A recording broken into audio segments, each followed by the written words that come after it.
I started my journey when I was 19 years old, and it was only because I lost a beauty pageant.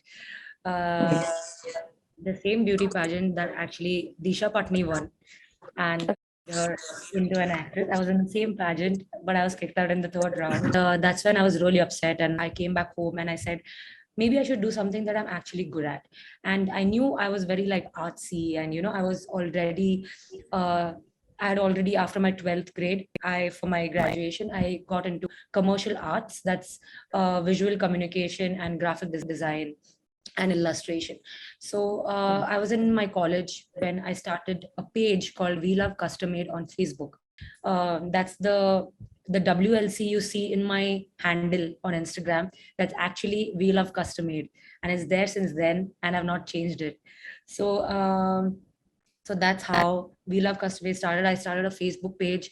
Now, because I was a graphic designer, I designed the cover page, the cover photo, and any graphics that was supposed to be put up on the page. I did it myself. And then I also started with an e-commerce website. So I made We Love Custom Made from a Facebook page to an e-commerce website. I couldn't sustain it and I couldn't scale it either. So I had to look for a full-time job. I joined Miss Malini. So I worked at Miss Malini, and I was a graphic designer there. And after 3 months, I moved to another company. It's another startup. It's called Crowdfire. It's a social media analytics company. In 2016, August 26th, I very vaguely remember, um, I was fired because they were downsizing the company. And it was actually a very good decision for me. Not my decision, but somebody else's decision. But it was a very good phase for me because I was actually thinking of quitting my job, because by then I had started posting things on YouTube, on my Instagram, and YouTube suddenly had picked up. And I was getting paid for doing things online. 26th of August 2016, my job ended, correct? And then in September, so August, September, the next month itself, I got a deal. In fact, I had put it up on my Snapchat, and all clients and all brands would be following me on Snapchat and Instagram. And I'd posted on my Instagram saying that I just got fired on my like from my job. So literally clients got in touch with me saying, hey, now that you're a full-time YouTuber, can we do this project now? Can we do this campaign now? So people actually got in touch with me because I lost my job. And that was my first international trip to Sri Lanka. So back Okay. then in 2016, to get an international trip for free was a big deal. When I started traveling and when I would post these really, when I traveled to Europe and I traveled to wherever, to the US and to Australia, I I am very particular with my content. So I do not take pictures at all on my phone. Like now, I've still started doing it, but initially I was very against like putting anything on my social media clicked with a phone.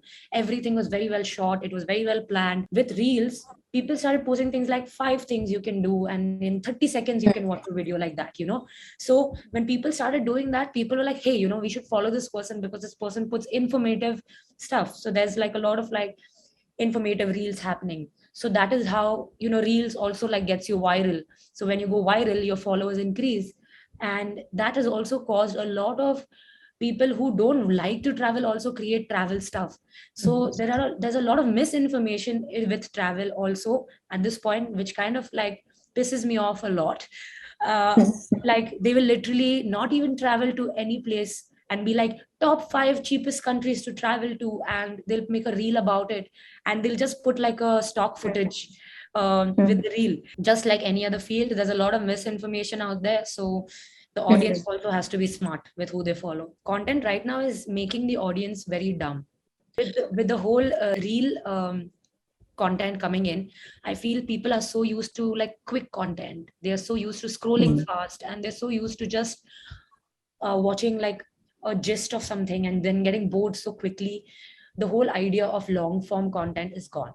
I feel watching a movie or watching a long YouTube video actually creates so much of patience and so much of more understanding within us. But I think short form content is actually reducing our patience level. It's reducing our understanding level. People want things quicker. There is more of what do you call it, instant gratification. I feel the newest generation right now, uh, not the new generation, the new generation of creators, basically, they everybody looks at content creation and being on Instagram as a very, like, the best way to grow is to get viral, which is so wrong. I feel the only learning that I've learned from these 10 years is that slow and steady wins the race always. Getting viral is not the way to grow at all. In fact, it shuns down your growth a lot. You get viral and then sustain it is a different thing. And sustaining it is the most difficult part of content creation. Like, there are going to be days, and especially when you start, say, 2 years ago or 3 years ago, you're excited. But as years progress, you're bored. Like, sometimes there are times I don't want to touch my phone. Like, I love my job, but there are times when I don't want to take a picture, when I don't want to shoot, when I don't want to edit. And it happens, like, even, like, it happens to the best of us. So it is not easy to sustain. So the best way to sustain is to create quality which will add value to people. Community building, community is the most important thing with the whole influencer game. Influencers and creators think they need to be very unapproachable, but that's wrong. You need to be connected to your audience, and I'm very proud of having a very, very, very loyal follower base, because I know people who are following me since 10 years. They literally say that, hey, we started following you when you had We Love Custom Made, and I'm like, wow, that's like growing up with me.